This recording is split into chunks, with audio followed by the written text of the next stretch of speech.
Are you the CEO of your life and biz? I'm Emily Alderson, and I'm on a mission to elevate the beauty industry one success story at a time. If knowledge is power and seeing is believing, imagine what could happen if you expanded your mind to the possibilities. What kind of shift could you make happen? This is Stories with Stylists.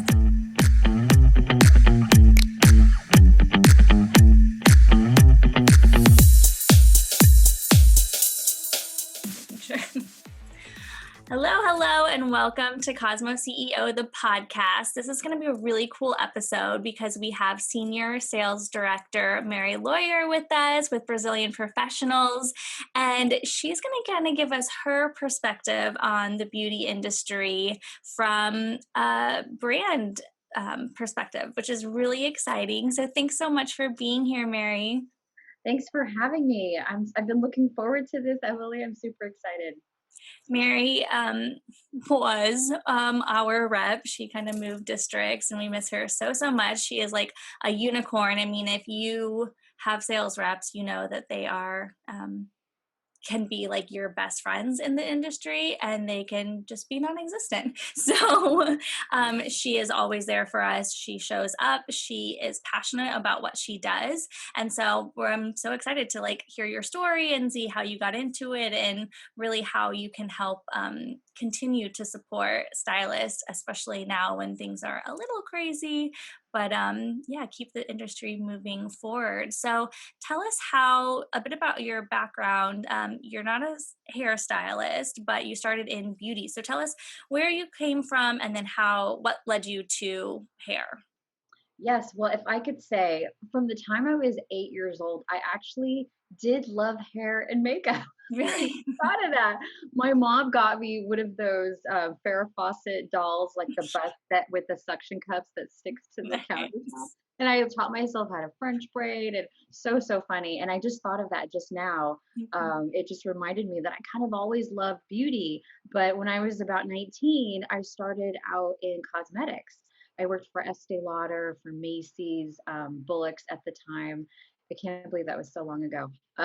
But I really got into just helping women feel beautiful and doing whatever I could to listen and feel useful, and just having them walk away from me feeling like they could do whatever they needed to do that day and feel good about it. And so I became a trainer after that because I wanted to help other artists, other makeup artists be able to do that. And I always just had this sense of if someone's not succeeding, like they deserve to, and if their manager or if the people in their life are not supporting them, like maybe I can support them. And I just thought like that was kind of a thought I had that whole time.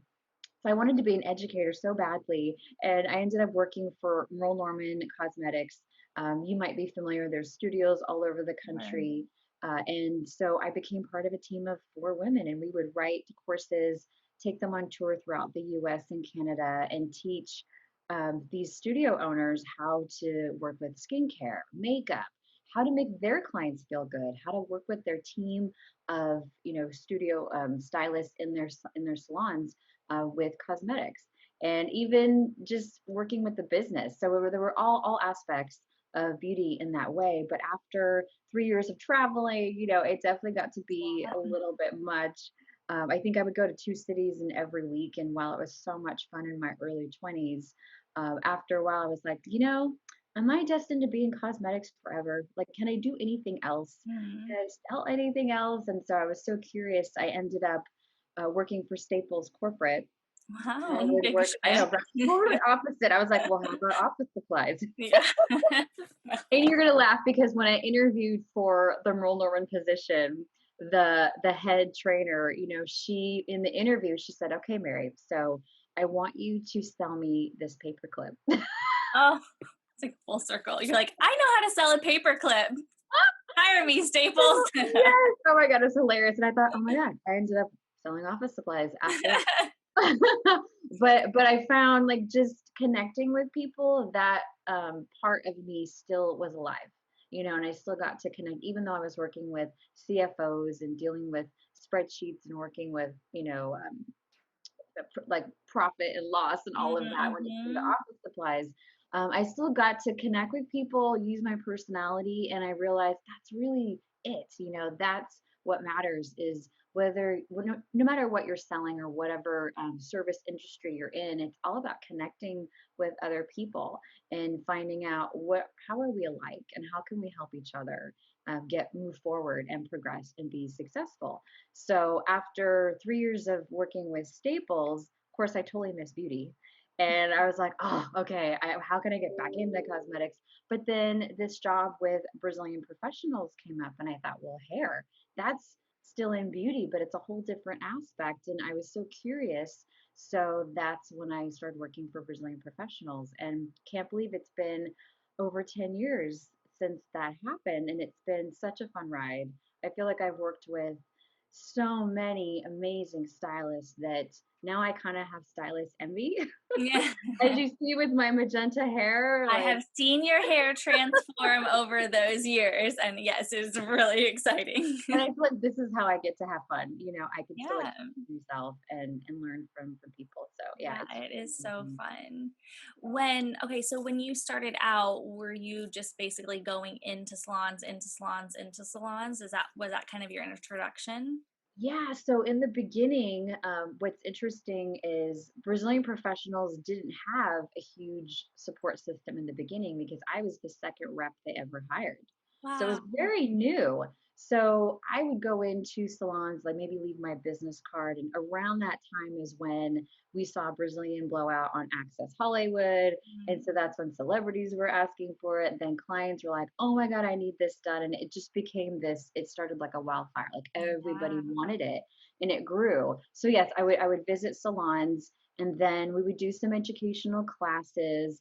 I didn't quite catch on the importance of like emailing or texting. Like this was all just an evolution. I started to Mhm. figure out, what do stylists need?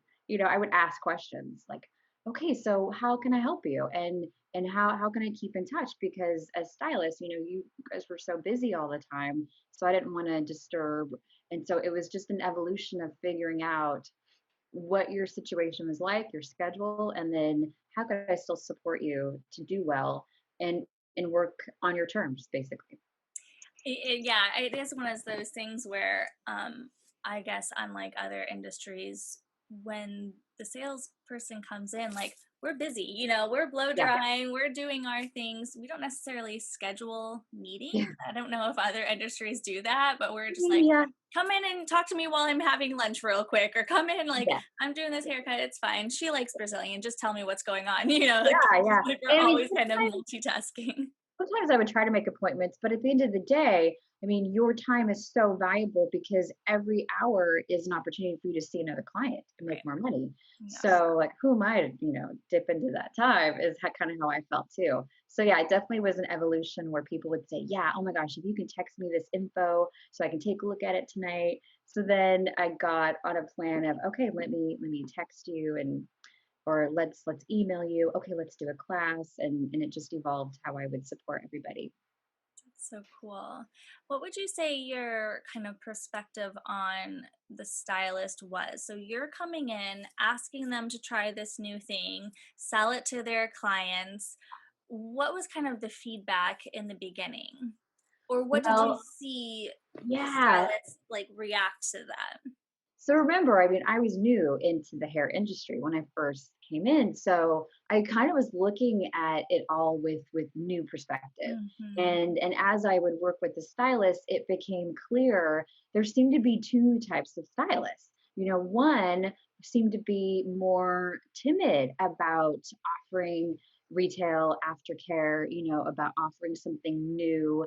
It's almost like I don't know if they were afraid of hearing no, and so Mm, that fear made them not want to offer it, but they seemed to wait until the client asked for it, like, oh, I want balayage, or oh, can you do highlights for me, or what do you think about extensions, or they would ask, and that's when that stylist would give it to them. But then I noticed another type of stylist, they would get so excited about what they could offer, whether it be a new retail product that would solve their client's problem or a new service like Brazilian Blowout. They would get so excited they would just offer it to their clients. So it was either waiting for the client to ask for it, or the other stylist would just get so excited they would tell everyone about it, like, oh my gosh, you need to get this done, it's so amazing, you'll love it. And I noticed that second stylist was tended to be more successful, obviously, because they would suggest more, they would get more referrals, they seemed to do better.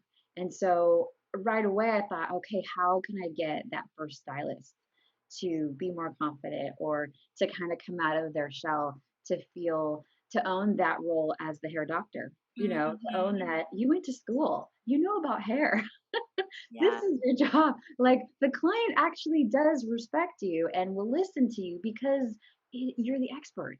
So don't be afraid. Like, that's kind of been, I think, my mission all these years, is to help that stylist do that. I think that really is so, so special. I mean, even if you don't notice it yourself, but a lot of people would just take option 2, which is kind Yeah. of the easy route and be like, this is my cash cow, like I'm going to Yeah. focus on Yeah. them and sell everything to them versus like really support the people that need it and probably want it and just don't really know what to do next. So Yeah. you started actually creating classes for Brazilian that they didn't necessarily offer before that were more than just the products, right? Yeah, it was, I always thought, the power in numbers. If we could get a group of stylists together, how successful could everyone be together? Because they're going to give each other ideas in a group, and I mean, after you've been to so many Brazilian block classes or B3 classes, sometimes there were stylists who felt like, okay, I think I've seen everything. Right. So I started to ask, like, what else do you want to learn? How else can I get everyone together? What else can we teach you? And so balayage was a huge thing that everyone would ask for. Like, there's so many techniques, you can never have enough balayage education. So I started creating these really fun, I called them the Mary's Underground balayage classes. And you might remember, we would get like 50 stylists, 60 stylists into a big salon, and we had so much fun. And I would get certain educators together that I found from our company, even, that were so talented, and they were able to do the classes with me. And then, of course, as I would interview the stylist again, asking, okay, what else do you want to learn? Social media came up quite a bit, because as that started to get more popular, we started to see stylists getting clients from social media. Of course, that became something where everyone would tell me, God, I don't feel like I really understand it. I don't know how to work it. And so just giving out business cards was no longer a sufficient way of gaining new clientele. They really, it seemed, needed to understand social media. So even though I was never an expert, I started to just ask the experts, and I would have some guest speakers and created a class for that. And that was extremely fun too. Yeah, I think you kind of definitely pioneered the way in looking at what we do outside of just standing behind the chair and doing pretty hair. I mean, I remember you being one of the first people that was like, this is a business. You need to like retail numbers actually mean something. You're not just like trying to sell shampoo and again with social media. I mean, this was the first time that I had heard about hashtags or anything. This is a Yeah. long time ago before it was like everybody was talking about it. And I think that was huge for Oh yeah. us, a I huge remember, support. and it came to me too, because I remember back in the day, my grandmother would find her services, her hairstylist, from the yellow pages, from the phone book. And so when we talk about hashtags in the class too, it's hilarious, because you think about it, hashtags are the new yellow pages, right? That's where you find your manicurist, your massage, Mhm. your masseuse, your hairstylist, your vacation rental. I mean, like, this is how people search, because it's so visual. So I think it's pretty cool. Yeah, it's really exciting. Where do you see yourself going in this industry? Like, is there more room for growth? I mean, you work for an amazing company that fully backs you. And how do you really navigate that? I mean, is there room for growth? Kiss or something. Yes. Well, first of all, I mean, I definitely feel so thankful that Brazilian Professionals has been so supportive. Like they let me do classes. I can pretty much create whatever type of class that I want to be able to support the stylists out there. So I feel so grateful for that. I'm able to give testers. I'm able to, in fact, if I can share, our CEO, when I first started, he said, never ever go into a salon empty-handed. Like Wow. that was his motto, always leave something behind, give them a taste of something new, like be generous. And so that kind of stuck with me. I thought that's so cool that he's telling me to do that. And so I Mhm. always thought that I want my mission has always been like, okay, how do we solve a new problem that your client has? And how do we help you be the hero to be able to solve that problem with a new service, with a new product based on, of course, technology advancements, and then in the process help you make more money so that you have more freedom in your life to do what Same. you want to do. So I feel like there's no cap on that. There's no ceiling on that, and I can always do more of that. The beauty of this company that I work with is I feel like every year, every 6 months, they're finding a new solution. They're with new technology. We're finding a new solution, a new service to solve that new problem. So I feel like I always have something to show, something to offer, something to help you all Mhm. to make more money. So it never gets boring for me. That's so cool. I mean, there Yeah. are reps where you're, like, begging for a foil packet of something to Oh, try, yeah. and literally Mary comes in, like, I just picture, like a basket of flowers and all of her samples, Yeah. I I'm mean, like, full how do you try size, this? I like, can here's do the whole thing. You're like, "Yes, try it, please use it," this. And that's the company backing you, that's you truly believing in what you're selling, and I think even for stylists, no matter what it is you're selling, if you truly believe in it, that it will work and that will solve problems for your clients, it's a no-brainer, it's an easy sell. Absolutely. And I always come back to the idea that you're a hair doctor. You go to the doctor and you're going to tell him what your symptoms are. He's not going to show you every single medicine they have, Right. right? So that's just, he's not going to write your prescription for every single medicine there is. He's got to figure out, like, okay, let's narrow it down. So, and I think this comes back to when I worked for Estee Lauder because they kind of drilled in us. You do a consultation, you ask the right questions because we have so many different options. If you Mhm. don't give your client the option that works for them, then they're not going to want to spend the money on it, number one, but then they're not going to come back to buy it again. And then they're going to be upset with you because you just gave them whatever, Right. versus making it personal and figuring out, okay, your hair's dry. Let me give you the shampoo for dry hair. you know? And then And it it's not sounds an issue. simple, but it's true, because even if especially if you're in a salon that has multiple, brands and products, it's best to narrow down, and that also I find works with scheduling. People Uh-huh. don't want too many options. They No, just it's want true. you to be in charge, you Yes, know? So, yes. give them 2 options for products, give them 2 options for their next appointment, and Yeah, that's yeah. it. It's overwhelming if it's too much. We're already making too many decisions in our lives, right? What do we have for dinner? Okay, where do we go on vacation? It's nice when Right. someone kind of like takes it off our plate, right? Yeah, like, "I got you. This is gonna be amazing. You're gonna love it. It's fine." Yes, so, So so good. funny. Oh my gosh. Um, uh, I like too that Brazilian with their latest, well, I guess Brazilian blow and end, but leaf and flower. I just want to talk about that a little bit because they really Yeah. worked hand in hand with the stylist to create it. So can you tell us a little bit how that went? Yeah, it was, since CBD became available, right, became legal, we started experimenting, testing it, working with it. And this was the first time that the company worked with a whole panel of stylists to test out the products as they were developing it. So along the way, if the stylist said, oh, we hate the scent, they would change it. Or we don't like the consistency, it's too greasy, or it needs to be more like this, they would change it. And I remember our CEO, he shared with us how our chemist would get so upset because he would often not agree with what the stylist said. But our CEO said, okay, well, this, they're asking for this, so just do it. Right.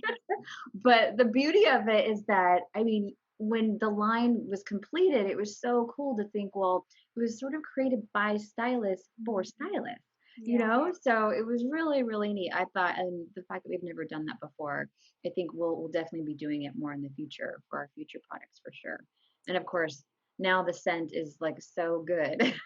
Literally It's, anytime I'm shampooing, people are like, it's "What is that?" Like, "I you want almost it." want to eat it. Yeah, you're just like, okay, Mhm. yeah, give it to me. It is really good. It's really good. And That it's was kind funny. of, it's interesting to see how the brand has unfolded, like, everything under the Brazilian, umbrella. It's Yeah. it's I crazy. know. I mean, in the beginning, right, it was just Brazilian blowout. And now I think, oh my gosh, 10 years later, we have Brazilian blowout. There's B3, there's B3 demi conditioner. Now we have, leaf and flower, CBD hair care for the scalp and the hair. And then we just came out with the new rewind, part of the Brazilian blowout line, but that's a whole nother treatment for aging hair. Yes. So, I mean, yeah, it's that's where I say, like, as long as clients have needs, again, that's never going to go away. We Right. will keep creating something, a service, a product to solve that so that you Mhm. all can make it happen. Yeah, and it's so interesting because they all work so beautifully together, yet Yeah. they all solve very specific problems. Yes. I think Yes, yes, that's yes. really Yeah, cool. it's so true. But I remember I was in a salon and it was last week on Friday, it was just as the salons were starting to open. And I did have this stylist. She said to me, she's like, Mary, I just, I don't retail. I don't know why. I just don't retail.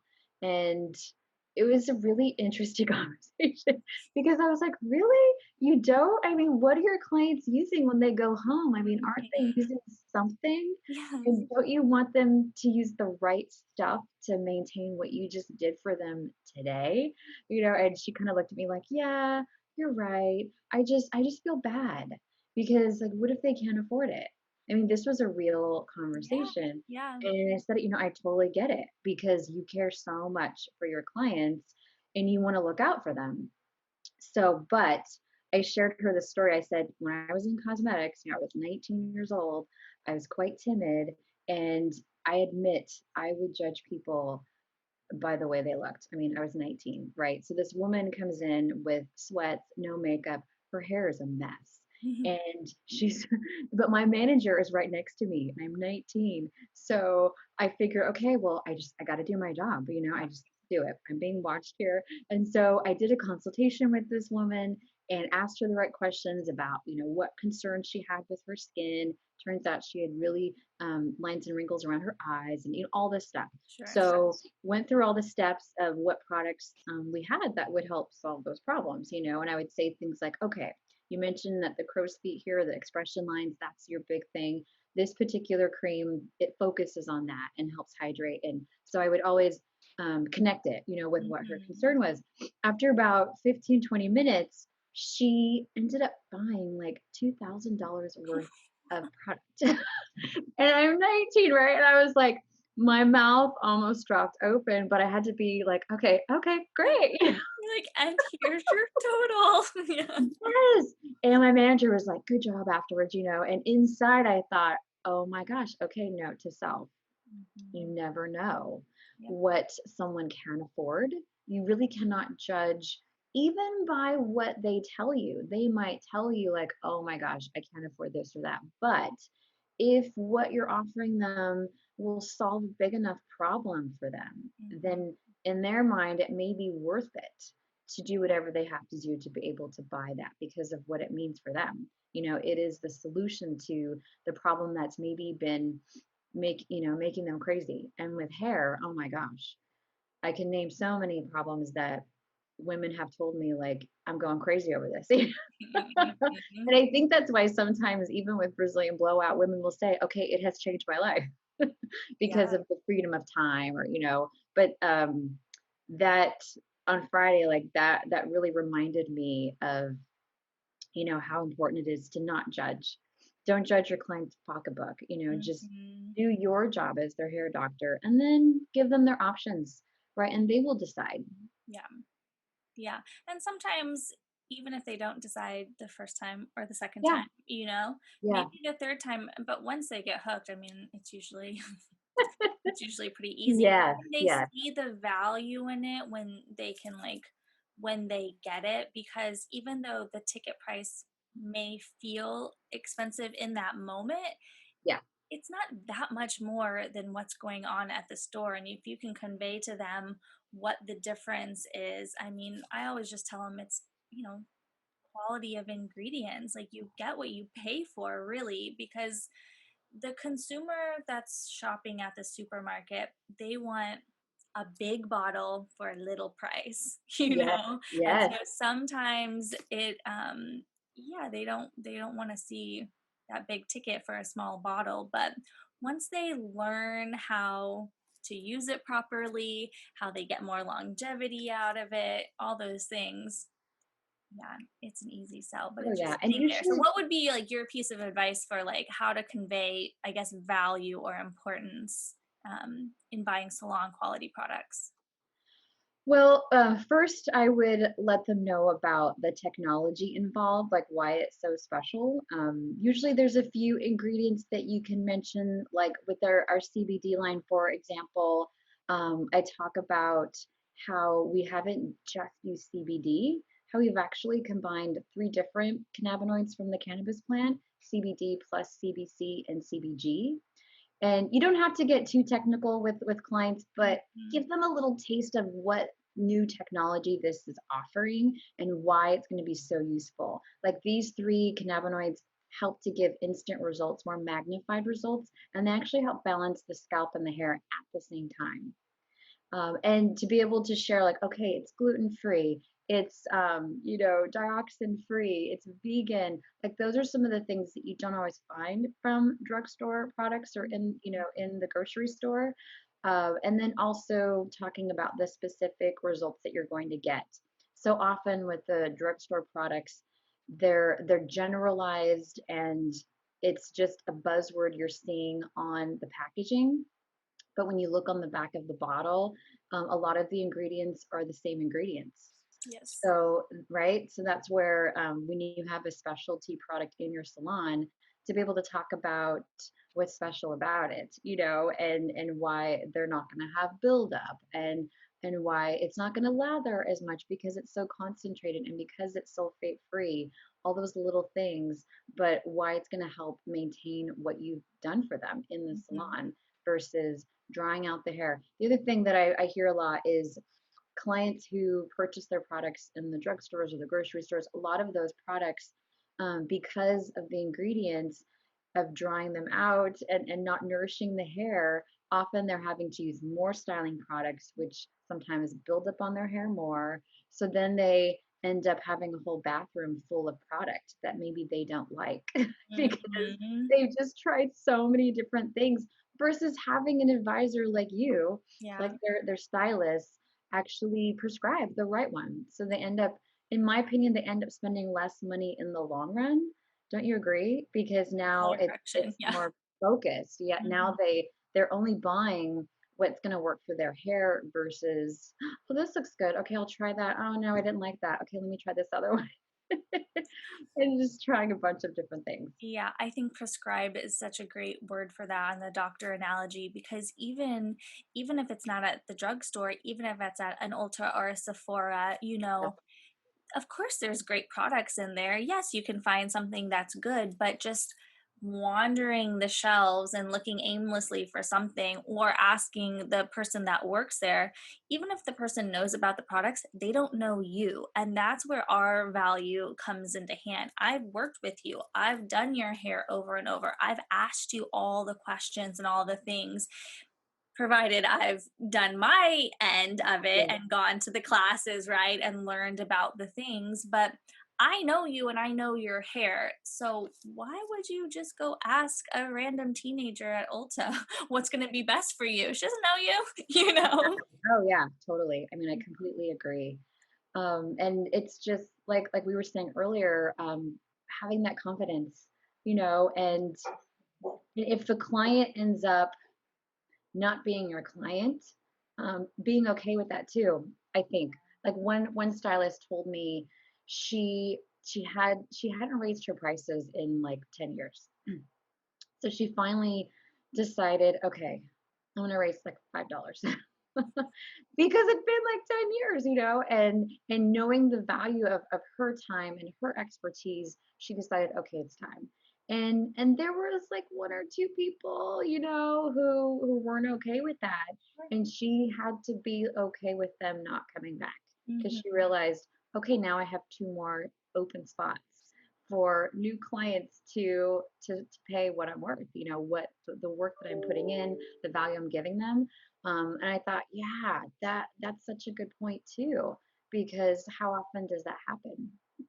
Where Yeah. you wait so many years and don't raise your prices and charge what you're worth, Yeah, I mean, I think that's so huge. I shameless plug for my course, Cosmo CEO, but we do talk about that profit and loss. And part of my journey and my story is that I did raise my prices every year. I did think I was doing all the things, but ultimately, because I wasn't tracking and because I wasn't paying attention to the numbers, all I did was account for inflation. So I never actually got a raise. Mm, And it it's so easy to do, but I think knowing what you need to do and then implementing it, those are big steps. And it is scary and you are going to lose people and you just have to be okay with that and just keep rolling forward. I totally agree. I mean, I remember, and I guess that's what gets me excited is when a stylist says to me, "Oh my God, I totally used that tip you gave me, and I made this much more money." And I'm like, "You go, girl," or "You go, Mister." I just love that because I feel like, okay, I could make a difference or help them make a difference with their clients. Mhm. Like there was one gal, her name is Lauren. She's in Aliso Viejo, over at Kenneth Brown Salon, and she first got B3. And she at first was like, Mary, I don't think my clients are going to be okay with me charging $10 more. And I was like, well, just try it. Try it for a week. It's such a minimal amount. Most stylists don't even offer it as an option, right? Mhm. They just add it in because it's such a minimal amount. But her cost was only $1.50 per application, right? So she was doing good. So for a week, she just added it in. And it was so great because I got a text message by the end of the week and she's like, LOL. She's like, okay, so you're right. Nobody said anything. They just commented about how amazing their hair looked, how shiny it was, how vibrant the color was. And she's like, I made $500 more this week because I added B3. And Yeah. she's like, I didn't even really realize how much more I can make, but it just added up. Yes. And then she's like, LOL, I think I just started a new savings account. But like, I love when that type of thing happens, where they see Yes. that light. Yeah, and I think what you've done with your classes and showing those actual numbers, because it's shocking. Like if you've never priced out, like, okay, this is what it costs per application, Yeah, and then this was what I could make from it. Yeah, $500. I mean, that's hours and hours and hours on time and effort, not just behind the chair, but going on social media or whatever you're doing to get a new client yeah, versus just adding $10 on to every client. I mean, come on, like it's a no-brainer. totally. But you have Yeah, to really focus on those facts and really see them. And you do such a great job of letting the stylist know this is possible. This is what this looks like. Wait, what if you did this many things over the year? What if you sold this much over the year? And stylists are like, wait, yeah, what? Yeah. yeah. I didn't realize that. I'm Oh, like, I could do that. Yeah. yeah. Could you use it an extra $15,000 this year? Like, would that be helpful? That'd be With helpful. no extra time? Okay, well let's help you out with that. Yeah. Yeah.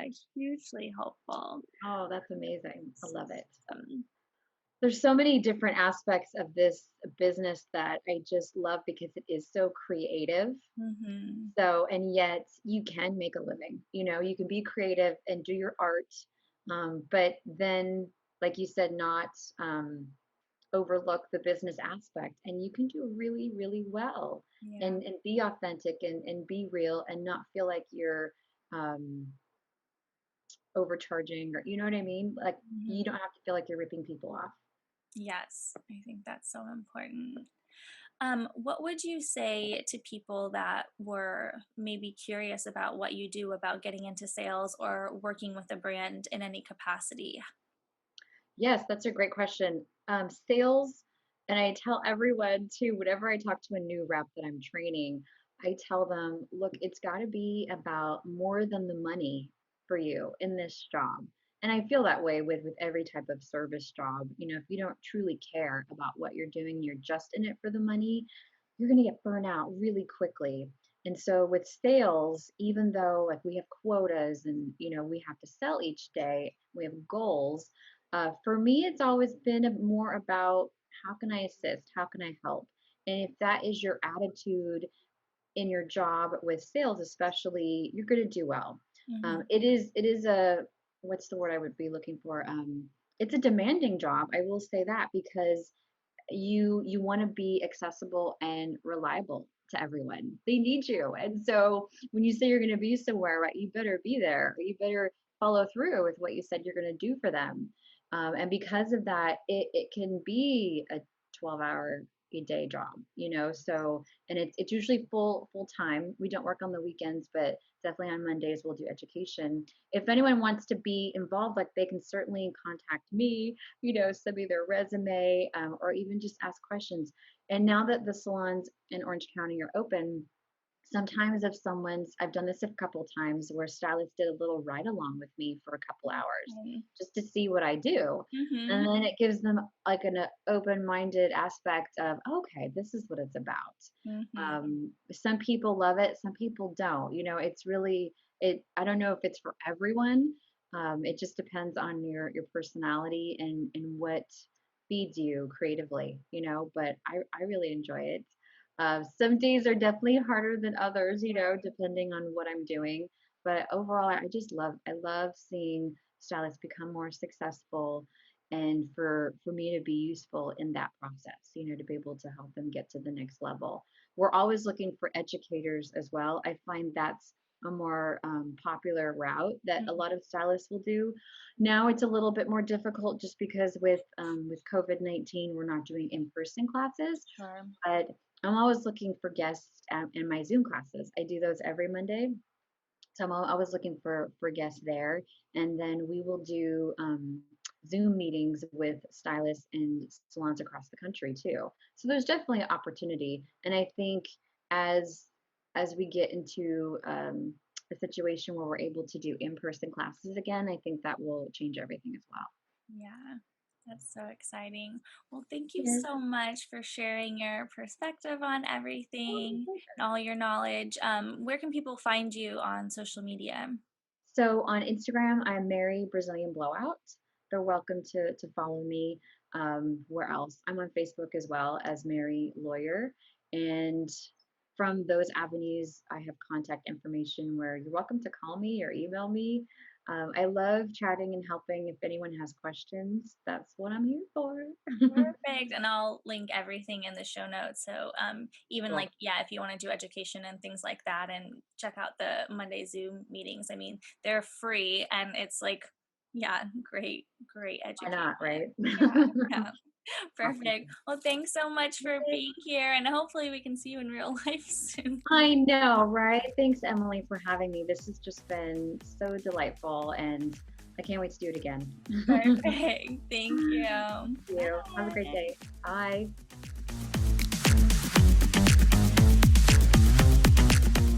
Thank you so much for tuning into this episode. If you liked it, and I know you did, please don't forget to leave a 5-star review. I love hearing from other stylists, so take a screenshot of the episode and tag me in it at Mindful Hair by Emily. If you have a story to share and would like to be on a future episode, please don't hesitate to reach out. I'd love to hear from you. We'll see you guys next Monday with more Stories with Stylists.